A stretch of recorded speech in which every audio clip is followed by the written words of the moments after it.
just make a quick video on how to fix 1995 to, I guess, probably 97, have the same gear. Steering box, bad steering. They all have horrible steering, but it doesn't need to be that way. So this is on a 4-inch lift. So it's got this drop pitman arm to a brand new steering box, and I've done all new tie rods, and I finally figured it out. Well, I knew about it for a bit, but you see this outer ring here where it's been crushed.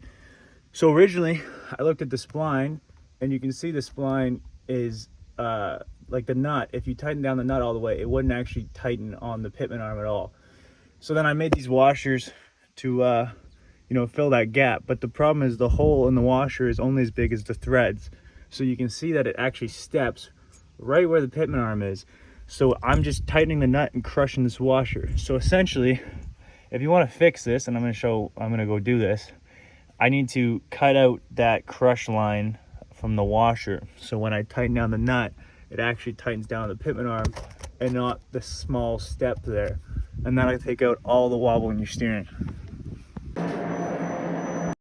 So one of our shop guys wanted to help me out. He's a really good guy. And you can see the difference. This is the new washer. It's a little thicker too. And the crush part is the size of the hole now. So I'm just gonna hopefully slap it on here and tighten her down, and that should fix all my problems. I can't really do this while filming, so I will get back to you. I just finished off putting that washer in. I had to shave it more than a few times, and I burnt through 2 nuts now trying to tighten it down, fucking it up, and now the third one works after I drilled it out a little bigger with the grinder.